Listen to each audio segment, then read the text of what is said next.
The British Defence Secretary was 30,000 feet in the air. Then the GPS went dark. For nearly 3 hours, John Healey's RAF jet flew without satellite navigation, flying home from Estonia, brushed by Russian interference along the border. Days earlier, 2 Russian fighters had buzzed another British plane at 6 meters. Putin is no longer just rattling Ukraine, he is testing or maybe poking NATO.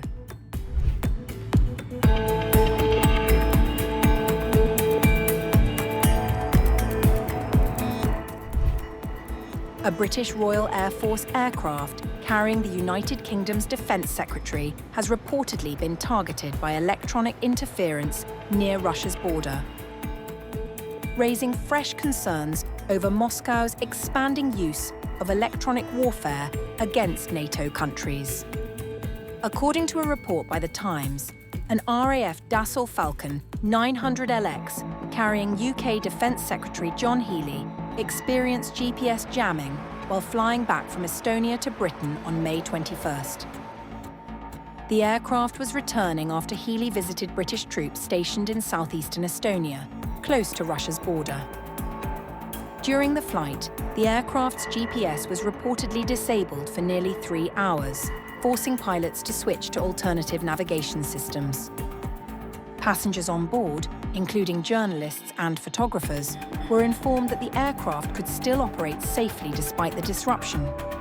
A defence source quoted in British media described the incident as reckless Russian interference. The incident was reckless Russian interference that could have potentially affected civilian aircraft, but the RAF was well prepared to deal with this. One pilot reportedly described the situation as something he had not experienced in a long time. The incident comes just days after Britain's Ministry of Defence disclosed another close encounter involving Russian fighter aircraft over the Black Sea. According to the Ministry of Defence, 2 Russian jets repeatedly approached an RAF Rivet Joint reconnaissance aircraft in what Britain described as dangerous manoeuvres. It was the most dangerous Russian action against a British Rivet Joint aircraft since a plane fired a missile over the Black Sea in 2022. The UK is stepping up to protect the Arctic and High North, doubling the number of Marines we have in Norway, deploying HMS Prince of Wales to the High North, and scaling up joint exercises with NATO allies. British officials said one Russian Su-35 fighter flew so close to the RAF aircraft that it triggered emergency systems on board, including disabling the autopilot. Another Russian Su-27 reportedly flew within 6 meters of the aircraft's nose and carried out multiple aggressive passes. Defence Secretary John Healey condemned the incident, calling it dangerous and unacceptable behaviour. This incident is another example of dangerous and unacceptable behavior by Russian pilots towards an unarmed aircraft operating in international airspace. These actions create a serious risk of accidents and potential escalation. I would like to pay tribute to the outstanding professionalism and bravery of the RAF crew who continued with their mission despite these dangerous actions. Healey added that the UK would not be deterred from defending NATO airspace and supporting Allied operations. Let me be very clear. This incident will not deter the UK's commitment to defend NATO, our allies, and our interests from Russian aggression.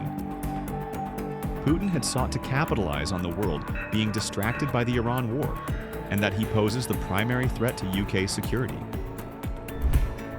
The latest disruption also marks the second known GPS jamming incident involving a British Defence Secretary in little more than a year. In March 2024, an RAF aircraft carrying then Defence Secretary Grant Shapps also experienced GPS interference while returning from Poland near Russian territory. According to European officials, nearly 80 incidents of suspected Russian electronic interference have been recorded since the start of Moscow's full-scale invasion of Ukraine. The Kremlin has argued the disruptions are defensive measures aimed at protecting Russian military infrastructure from Ukrainian drone attacks. But NATO officials warn that the growing interference risks civilian aviation safety and increases the danger of military escalation in already tense European airspace.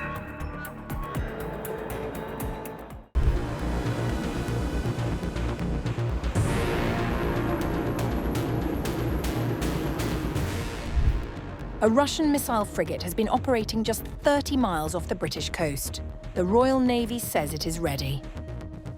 The RFN Admiral Grigorovich, a Russian Navy warship armed with cruise missiles and surface-to-air missiles, has reportedly been escorting sanctioned Russian oil tankers through the English Channel while operating near the Galloper wind farm off the Suffolk coastline.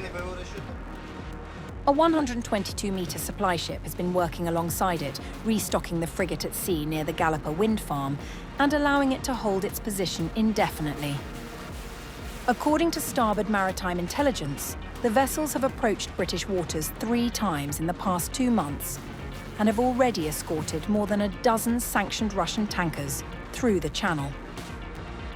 The deployment comes despite Prime Minister Keir Starmer's warning that Britain would begin confiscating Russian Shadow Fleet vessels and join Northern European allies in intercepting sanction-breaking ships.